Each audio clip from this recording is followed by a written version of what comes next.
You wouldn't build a house without a foundation, so don't build your business without one. This is Mindset Monday, where we lay out the tools, frameworks, and mindset you need to scale your contracting or trading business today. All right, we are live. Welcome back to whoop. We had a little delay in the music there. It's all right. It's all right. We're graceful today. It's the week of Christmas.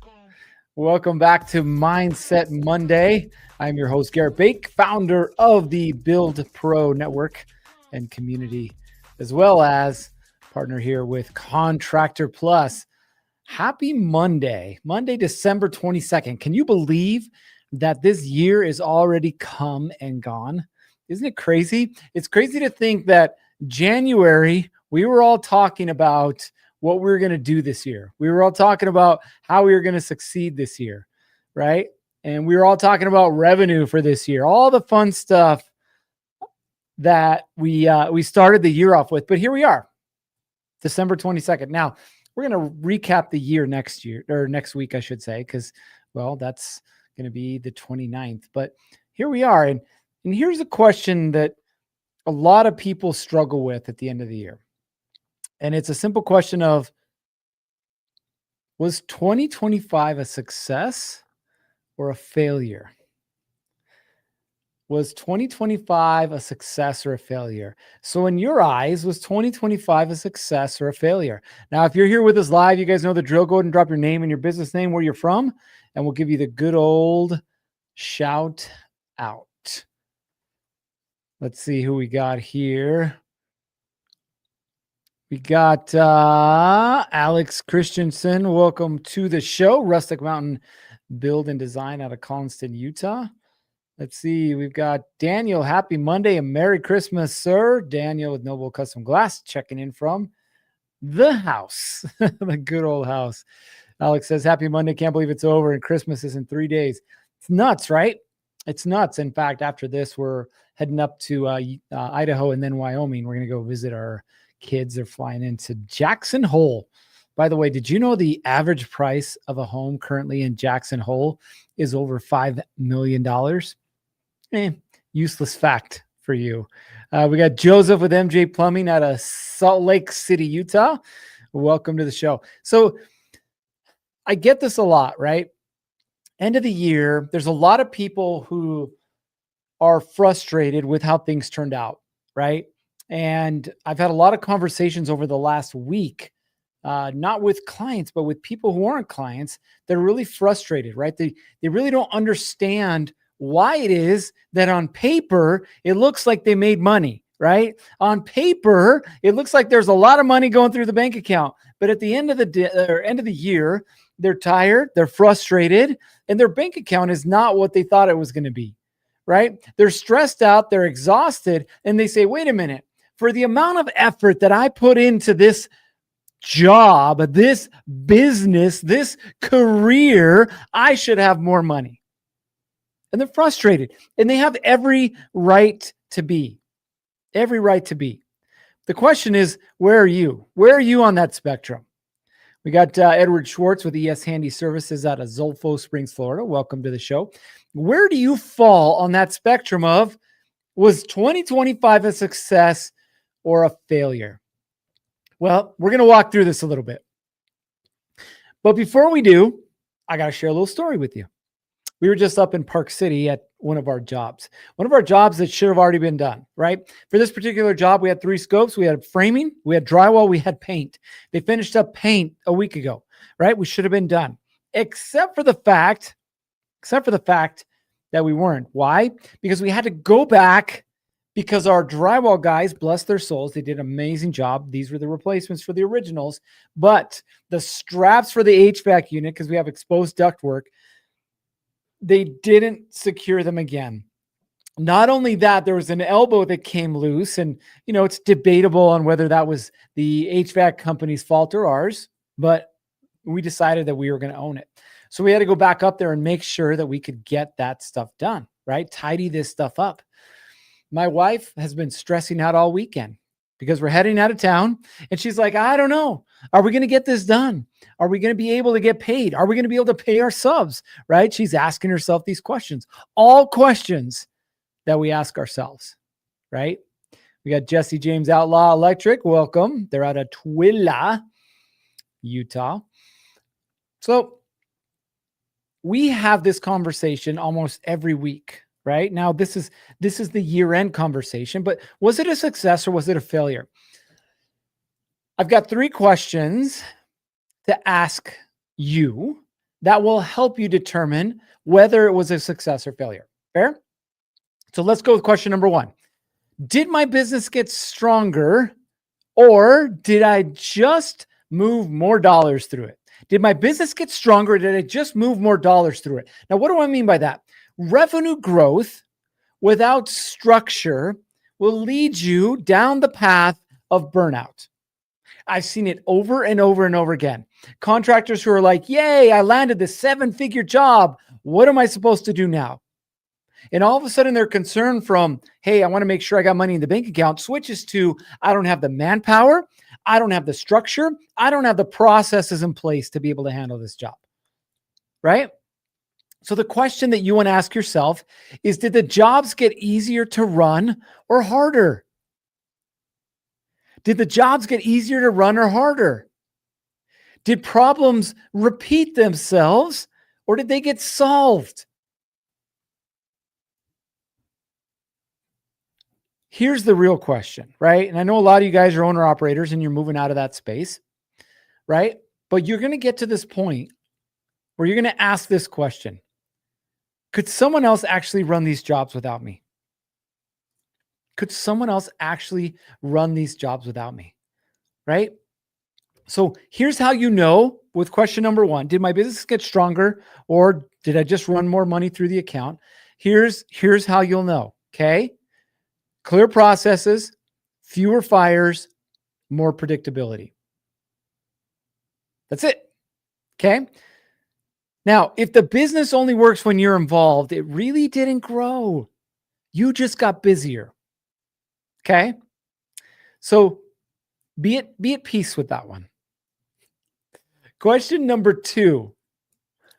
Did I gain control of my time, or did I lose more of it? Did I gain control of my time, or did I lose more of it? We got a comment from Alex. He says, I thought so, but I didn't have the right people and processes in place. That's where it becomes chaos. 100% true, my friend. It's interesting as we continue to push and grow, not just ourselves, but with some of the clients that we have, these contractors. I see a clear line between those who have got to the point of, my business can run without me, and those who are just thinking that they can land more jobs and keep doing them and realize that they don't have enough time. Daniel, great quote here. He says, probably best moment of the year for me. My dad/owner said it's weird. I feel like we're slow, but we're actually making more money and keeping it. That's such a beautiful thing to acknowledge and experience. Right? This year in our consulting business, we've hired on a coach. We're getting ready to hire on another one. And I'm slowly removing myself from the fulfillment side of things. I have for 8 years thought it was just me. It's just me. It's all about me, right? Without realizing, again, it's people, it's processes, it's structure, it's systems. With our consulting business, our commercial construction management company, this year, there's a lot of heavy lifting that my wife had to do mainly. I did some as well, but a lot of heavy lifting. This next year, we already have an estimator that we're going to hire. She has an assistant that she's going to hire. And then we have a bookkeeper we're going to hire, right? Why? Because I don't want to get busier. I want to make more money. And long-term, the way you make more money without killing yourself is you have to hire a team. You have to have systems and processes in place. You have to have the right structure that's going to get you where you want to go. Alex says, I lost way too much time running around with 15 different hats and putting out way too many fires. Ended up having to go back and fix and finish a bunch of the work myself. Growth cannot happen. You're right. Growth cannot happen. Shawnee says, I think it was sink or swim, and we learned so much. Yeah, it happens sometimes, right? Listen, by the way, when I talk to you guys, I don't want you guys to feel bad. Okay. I just want you guys to be aware. That's the whole purpose of this, right? If we're aware, we can do something about it. If we're not, we're just going to keep repeating that pattern, right? So question number 2, did you gain control of your time or lose more of it, right? Growth should buy back time, not consume it. Let me repeat that. Growth should buy back time, not consume it. If you're more consumed in your business right now, you have to ask yourself, am I more consumed because there's more work, or am I more consumed because I'm doing more? If you guys remember the original Karate Kid, I always love the original Karate Kid, right? And I love it when Mr. Miyagi's teaching Daniel-san, right? Like wax on, wax off when he's doing all the crazy things, right? But there's a line in the movie where Mr. Miyagi says, work smarter, not harder. Work smarter, not harder, right? Like that's the name of the game. This weekend, I was working on building out a new website, which I'm pretty excited about. But while I was doing that, we had the TV going in the background. And my wife turned me on to this show on Netflix called Physical 100, right? Or Physical Asia, Physical something. Anyway, they're all Asian teams, right? They got an Australian team. They got a team from Turkey. But they get to the finals, right? And the finals is a team from Mongolia and a team from South Korea. And there's 6 on the team, 4 men and 2 women, each team. And they're doing these physical challenges, right? Where they're having to work together as a team, and they're trying to like move these like super heavy weights. We're talking thousands of pounds, right? And it was so interesting. It was so interesting to see my wife make the comment. She's like, they're just trying to muscle their way through it instead of looking at it and figuring out a smarter way to do it. She makes that comment and I just turn and I laugh at her. She's like, why are you laughing at me? I was like, because that is such a profound statement. And it's the same thing inside of business, right? We just try and muscle our way through it. Oh, I can do this. Yeah, you can. The problem is you can't do that and the other thing and the other thing and the other thing. You can't do it all. You have to let go to grow. Jesse says, I've gained more time transitioning from employee to owner and doing more office stuff like bidding and billing out. But it has been a hard transition. You're right. It is. It's a very hard transition. Alex says, oh, my dad told me that one-liner my entire life. Yeah, it's funny, huh? I'm in the dad phase now, right? Tell my kids the same thing. There's something, though, hearing it and applying it, right? And we're at the point in life where you guys have to start applying it. So I want you guys to spend some time this week. Yes, Christmas. Yes, family. It's super important. But you're like me. Your brain is not going to turn off. I already know it. Okay. The time that you are going to spend in business. Okay. I want you to take some time and think. Did I work smarter this year or did I work harder? Did I spend my time dealing with all the problems or helping the business grow? Right? Your job as the owner is not to work nights and weekends. It's not to answer every phone call. It's not to do every job. It's not to do every repair. It's not to do any of all those things. Okay. Your job as the business owner is to create a business that gives you the freedom to live the life that you want to live. Period. That's it. And so as we're going through this, and we're going to talk about planning next week, but as you're going through this, you have to start thinking, is this business giving me more freedom? Or is this business keeping me from the things that I want to do? And if it is keeping you from the things that you want to do, guess what? You got a decision to make. And that decision is keep doing the things the way you've been doing them and expect different results. By the way, that's the definition of insanity. Or here's a novel idea. Change things. Commit to changing things. Commit to never go back. We had a podcast episode that we recorded this last week with a client of ours. He's in the restoration business and he's dealt with a lot of things in his life, right? Substance abuse, right? Issues with family, business, imploding, all of those things. And he said something while we were talking, and he said it in passing, but it really caught my attention. I had him go back and repeat it. He says, you want to build a business and a life that you don't want to escape from.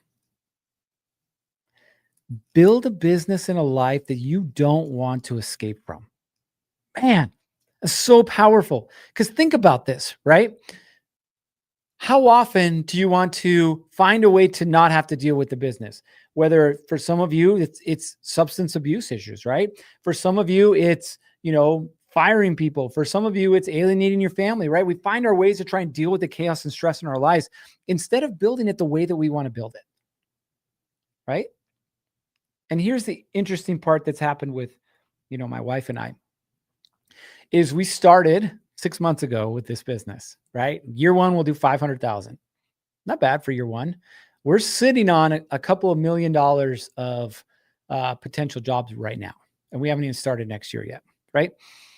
It's scary and it's exciting. And my wife stresses out about it. She literally has been having trouble sleeping and whatnot. But I keep going back to the fact of, why are we doing this, right? What's the purpose of this business? Why is it that we're building this life? And she understands it, right? Which then we put everything into perspective. Then we understand what true growth really looks like. Then we understand how to build the business to where we're involved, but we're not making all the decisions. We're not doing all the work, right? We're building up a team around us that can help us do that. Alex says, delegating was a huge problem in my past. It is for all of us, right? So don't feel bad about that. Jesse says, my wife and I, that we are all in and we love working together so much. We just need more revenue streams. Right. And again, sometimes that's a period of rolling up your sleeves, go shake hands, go kiss more babies, go dump some dollars into marketing, right? Do what you got to do to get to that point where the business starts to grow, but it grows because of those around you, not necessarily because of you. Alex says, I'm requiring my dad to practice being gone each quarter next year, minimum 1 full week away every 3 months. Then in 2027, I said it needs to be 2 full weeks. Ooh, I love it. I love it. But what about you, Daniel? What about you? All right, you guys, I love you guys going back and forth, supporting each other. Love it. Okay, so time. Again, if the business owns your time, you don't own a business, you own a job. I think I kind of beat that one like a dead horse, okay? Number 3, did I build assets or just survive the year? Okay. What kind of assets could you build in your business? You guys are thinking, I bought a truck, or hey, I'm renting out this building, or just got a new skid steer, right? That all sounds good, but those are not real business assets. This is how I want you to think about assets inside of your business.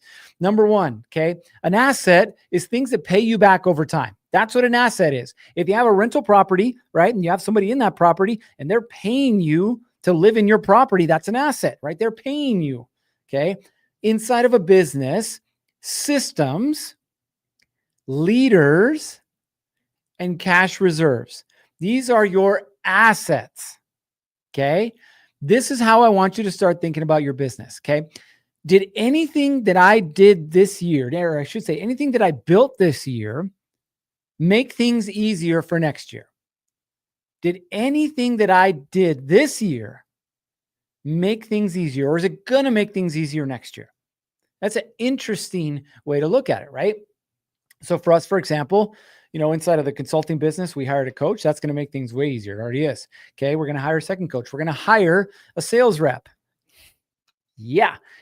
So yes, the pieces that we're putting in place is we completely revamped our onboarding system. Like our onboarding system now, I'm super proud of it. I can't take all the credit for it because our team helped, but I'm super proud of it. Why? Because from the moment that you say, yes, I want to be a client, I want to work with you guys, there's things that happen on the back end that you don't even see or know until you come to your onboarding day. And on your onboarding day, you get everything from a trade pack, which is all of the roles and responsibilities built out for your team. You get your accountability chart. You get access to our tracking software. You get all these things built out, and they're all customized to you. The only reason that worked is because we had to revamp our system on the back end. But now it creates an onboarding experience that's second to none. Why do we do that? Because I want to, from this point forward, when someone joins our group, that they say, wow, I don't ever want to go anywhere else again. That's my goal, right? We're having our annual workshop in St. George in Southern Utah here in a couple of weeks, which, by the way, you're more than invited to come. So we're more than welcome to come, I should say. We would love to have you. We got 3 spots left. We'll have 20 of our clients plus 5 guests there. We'd love to have you. But what are we doing there? We've got a private chef. We got a big Airbnb. We're doing side-by-sides. We're doing all these crazy cool things. We got some guest speakers. but it's all around creating that experience, right? But guess what? I didn't have to plan this one on my own. Guess what? I don't have to do everything on my own on this one. So that's what I want you guys to start thinking about. What did I create this year that's going to make my business easier next year, right? Now, part of that is going to be margins, better margins, knowing your numbers. Part of it's going to be a stronger team. Part of it's going to be better systems and processes, right? Hard work doesn't compound. Structure and systems do. Jesse says, I fostered 3 new property management companies this year. Does that count? Yes, my friend, it does. Next year, you need to go find 30 more because they're out there and they need you. We got Peace Family, Happy Holidays, turning in while working in Windsor, New York. Thank you for that. Motivated laborers. Daniel says, we eliminated 95% of our debt and finally created a retained earnings. Woo! Let me tell you, my friend, there ain't nothing better than that sweet check that comes at the end of the year, right? Very, very good. Very, very good. All right. So as we kind of wrap this up, again, I know you guys have things you're going to do with your family this week. Some of you guys have some work to wrap up like we do, but I want you to take some time and think, what did I do this year to make my business easier and better for me next year? And if I didn't do that much, or there's more to do, what can I do in this last 2 weeks of the year to set myself up for success next year? The game is about looking into the future. The game is about forecasting. The game is about not just looking down at what's happening right now, right? The way you're going to succeed is by looking at what's going to happen ahead of time and doing something before it happens, just like the winter and the weather. All right. I appreciate you guys. We got somebody that says we are hiring Jeremy this year. Love it. Love it. Jeremy is amazing. Love Jeremy. Okay. As we wrap this up, I want to wish you guys all a very Merry Christmas. Thank you for tuning in this year. We love having you guys here. We love having you guys participate. I can't wait to have more experiences with you next year. Bring your friends next year. We want to continue to grow this group and this community. Merry Christmas from and Happy Holidays from Contractor Plus as well. They're here helping you also build the business that'll create the freedom that you want. All right. That being said, we'll see you guys next week.